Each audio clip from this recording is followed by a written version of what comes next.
बहुत अच्छी स्टोरी है इस मूवी की। आप लोग वीडियो को लास्ट तक जरूर देखें। तो फिल्म की शुरुआत रेमोना के फार्म हाउस को दिखाते हुए होती है, जहां वो अपनी बेटी और बेटे के साथ रहती है।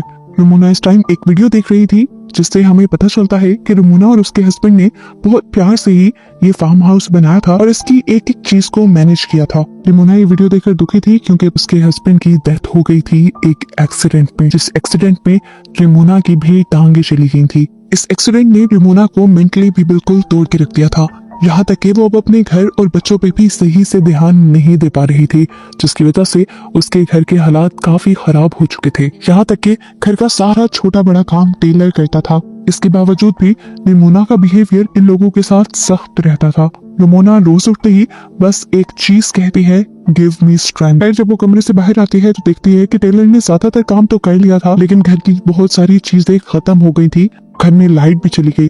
इन सब बातों के दौरान अचानक से रेमोना नोटिस करती है कि उनके घर के यार्ड में कोई बैठा हुआ था। कोई लेडी थी ये, जो अच्छी तरह ब्लैक कलर के किसी कपड़े से कवर्ड थी। इसे देखकर रेमोना डर गई। उसने अपने दोनों बच्चों को घर के अंदर रहने को कहा और खुद उससे पूछने के लिए गई कि वो यहाँ क्या कर रही है। वो इस लेडी को डराने के लिए ये भी कहती है कि अभी थोड़ी देर में मेरे हस्बैंड आने वाले हैं, अच्छा यही है कि तुम यहाँ से चली जाओ। लेकिन ये लेडी ये कहकर रेमोना को हैरान कर देती है कि तुम्हारे हस्बैंड मर चुके हैं, वो भी एक एक्सीडेंट में, और उसी एक्सीडेंट में तुम्हारी भी ये टांग गई थी। रेमोना को अब उससे डर लगने लगा। वो रेमोना से कहती है, रेमोना आज वो दिन आ गया है जिसके लिए तुम मुझे बुलाती थी, मैं आ गई हूँ। रेमोना जब उसकी बात नहीं समझ पाई तो उसने अपने खून से भरे हुए हाथ दिखा दिए। रेमोना अब तेजी से डरकर अपनी कार की तरफ बढ़ती है, ताकि वो अपनी कार को ऑन करके एटलीस्ट अपने फोन को चार्ज करे और यहाँ पर पुलिस बुला सके। लेकिन अब कार भी स्टार्ट नहीं हो रही थी। डरते हुए रेमोना घर के अंदर आ जाती है तो बच्चे उससे ब्लैक ड्रेस वाली लेडी के बारे में पूछने लगते हैं। वो बच्चों को कुछ भी बताने के बजाय उन्हें डांट कर चुप करवा देती है। बच्चों के सवाल जब खत्म नहीं होते तो रेमोना का गुस्सा एक हद से ज्यादा बढ़ जाता है। वो चीजों को तोड़ने लग जाती है और अपने बच्चों पर भी शाउट करती है, जिसके बाद खड़े होकर वो घर के सभी खिड़कियां दरवाजे लॉक कर देती है। इसके बाद जब वो बैठती है तो उसे अपने टांग के जख्म में दर्द फील होता है। वो देखती है कि वहाँ एक स्टिच निकला हुआ था। रेमोना नोटिस करती है कि वो औरत थोड़ा सा इनके घर के करीब हो गई है। ये देखते हुए वो सोचती है कि वो अपने डॉग चार्ली को घर के अंदर ले आए, लेकिन जब वो बाहर गई तो उसने देखा कि उनका डॉग भी वहाँ नहीं था। लेकिन ये बात उसने बच्चों को नहीं बताई। लेकिन अब इस डर ने उसके गुस्से को और भी ज्यादा भड़का दिया था। वो टेलर को भी एक और मर्तबा डांट देती है, यहाँ तक कि वो अपनी बेटी को थप्पड़ भी लगा देती है, क्योंकि वो बार बार आर उल्टा लिख रही थी। रेमोना को एकदम से अपनी गलती का एहसास भी हो जाता है। इतनी बड़ी गलती नहीं थी उसकी बेटी की जितनी उसने सजा दे दी, इसलिए उसने फौरन अपनी बेटी को गले लगा दिया। और जैसे ही उसने शीशे में देखा तो कुछ अजीब हुआ। उसके हाथ में एक चाकू है, जो उसने जल्दी से अपनी बेटी के अंदर स्टैब कर दिया। एकदम से वो होश में आई और उसने देखा कि इस टाइम उसकी गोद में एक पिलो था, लेकिन उसने इस पिलो के अंदर चाकू स्टैब किया था। ये उसके पास किस टाइम में आया, उसे किसने पकड़ाया, कुछ याद नहीं। टेलर जब पीछे अपनी मॉम को देखता है तो और भी ज्यादा परेशान हो जाता है। वो जान गया था कि अब उसकी मॉम तो मेंटली स्टेबल नहीं है, तो इस मुश्किल से उसे निकलने के लिए खुद ही कोई रास्ता तलाश करना पड़ेगा। रेमोना अपनी बेटी को लेकर रूम में चली जाती है और वो चुपके से घर से बाहर निकल जाता है। वो गाड़ी के जरिए अपने साथ वाले फार्म हाउस में जाकर वहां से मदद लाना चाहता था, लेकिन कार तो पहले भी नहीं चली थी। कुछ देर में रेमोना भी उसे ढूंढते हुए यहाँ पर आ जाती है और उस पर बहुत ज्यादा गुस्सा होती है। तेजी से वो उसे घर के अंदर भी ले आई थी, लेकिन अब टेलर को भी गुस्सा आ गया था, क्योंकि वो जान गया था कि उनका डॉग चार्ली बाहर नहीं है और रेमोना कुछ उनसे छुपा रही है। टेलर अब अपनी मॉम से कहता है, आपसे कुछ नहीं होगा, मैं ही इसे हैंडल करूंगा। ये कहकर वो गुस्से में एक रूम में चला गया, जहां पर उसके डैड की चीजें थी, और यहाँ पर उसने एक गन उठा ली। रेमोना उससे आकर लड़ने लगी, ये क्या कर रही हो तुम, उसे वापिस रखो। और इनकी बहस के दौरान हमने बाहर ब्लैक लेडी को देखा, वो इनके घर के और करीब आ गई थी। अब टेलर गुस्से में गन लेकर बाहर जाता है और इस ब्लैक लेडी के ऊपर गन तान देता है और उससे कहता है, जल्दी से निकल जाओ मेरी प्रॉपर्टी पे से। औरत टेलर से डरती नहीं बल्कि अपना वेल उठाकर कहती है कि तुम्हारी मॉम ने आज तक तुमसे झूठ बोला है। उसने यहाँ पे एक बहुत ही हैरान कर देने वाली हकीकत टेलर को बताई और उससे कहा कि ये बात जाकर अपनी मॉम से पूछो। टेलर गुस्से में भड़का हुआ अंदर आया और उसने रेमोना से पूछा, मेरी डैड की मौत कैसे हुई थी। रुमोना उसके इस अंदाज से डर गई और उसे कहानी सुनाना शुरू की। उस रात ही जब वो और डेविड दोनों एक फैंसी रेस्टोरेंट में गए थे, लेकिन यहाँ पर रुमोना खुश नहीं थी। उसे फार्म हाउस में रहने का बिल्कुल मजा नहीं आ रहा था, क्योंकि यहाँ पर बहुत सारे काम करने पड़ते थे। हालांकि यहाँ पर भी डेविड उसी की ख्वाहिश पर शिफ्ट हुआ था। सिटी की 9 to 4 वाली जॉब और उसके बाद घर की लाइफ उसे बोर लगती थी।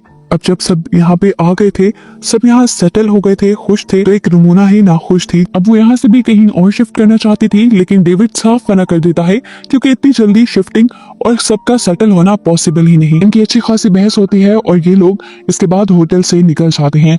दिखाया जाता है कि डेविड नहीं बल्कि उस रात रुमोना ही कार ड्राइव कर रही थी। उसे अपने पीछे इसी ब्लैक लेडी का शैडो दिखाई दिया उस रात, जिसकी वजह से उसका ध्यान भटक गया और उनका एक्सीडेंट हो गया। हालांकि उसने तो बच्चों को ये झूठ बोल रखा था कि उस रात गाड़ी डेविड ड्राइव कर रहा था और उसी की वजह से एक्सीडेंट हुआ। टेलर ये हकीकत जानकर बहुत ज्यादा दुखी हो जाता है, टूट जाता है। उसके अंदर भी नेगेटिविटी ज्यादा होने लगती है और ऐसे बाहर बैठी हुई लेडी का असर इनके घर पे और ज्यादा होने लग जाता है। और इस दौरान हमें दिखाया गया कि इस लेडी का शैडो बड़ा होता जा रहा था। इस औरत के शैडो से बचने के लिए ये सब लोग एटिक में चले जाते हैं, लेकिन एटिक में भी वो ब्लैक लेडी अपने शैडो के जरिए रुमोना की छोटी बेटी को अपनी तरफ खींच लेती है। ये लोग उसे पकड़ते भी हैं, लेकिन वो लड़की तेजी से खींची जा रही थी। तब टेलर जल्दी से जाकर उस विंडो को ही ढक देता है, जिसके जरिए वो ब्लैक लेडी रुमोना की बेटी को कंट्रोल कर रही थी। और विंडो को कवर करने के बाद उसकी बहन छूट जाती है, लेकिन इसके बाद भी वो एंटिटी खामोश नहीं बैठी थी। वो इनके घर की लाइट्स फ्लिकर करके इनके घर की चीजों को गिराकर इन्हें डराती है और फिर रुमोना पर हावी हो जाती है, उसे पोसेस कर लेती है। हावी होते हुए ऐसा सीन दिखाया जाता है जैसे रुमोना और ये एंटिटी एक साथ मिल गए हैं। वो एंटिटी अब रुमोना की बेटी को गले लगाती है और वो भी गायब हो जाती है। टेलर अपनी आंखों से देखता रहा और कंफ्यूज हो गया। वो अकेला ही यहाँ खड़ा रह गया था। उसकी मॉम और बहन को इस एंटिटी ने एकदम से गायब कर दिया था। तभी अचानक पीछे से रुमोना अपना लाइटर लिया है यहाँ पर। अब रुमोना और टेलर दोनों मिलकर रुमोना की बेटी को ढूंढने लग जाते हैं और ऐसा करते हुए रुमोना एक ऐसे कमरे में चली जाती है जो कमरा उसे उसका पास दिखा रहा था, जिसमें उसे डेविड भी नजर आया। डेविड काफी खुश नजर आ रहा था और वो रुमोना से कहता है, देखो तुम्हारे पसंद के फूल भी यार्ड में खिल गए। रुमोना अब उसके करीब चली जाती है। एकदम से सीन बदलता है और हम देखते हैं कि डेविड ने उसे मारना शुरू कर दिया। वो उसका गला दबा रहा था और अगले ही पल रुमोना ने अपने आप को ब्लैक ड्रेस में यार्ड में बैठा हुआ देखा, बिल्कुल उस एंटिटी की तरह जो अभी इनके घर के बाहर थी। इस टाइम उसके सामने रुमोना का दूसरा वर्जन आया। ये वो सीन बन गया जब रुमोना पहली मर्तबा इस ब्लैक ड्रेस वाली लेडी से बात करने के लिए आई थी। यहाँ इस सीन में ब्लैक ड्रेस में बैठी हुई रुमोना अपने मुंह से वो ब्लैक कपड़ा, ब्लैक वेल हटाने लगती है और उसके सामने वाली रुमोना अजीब से तरीके से कहती है, वो दिन आ गया जिसका तुम्हें इंतजार था।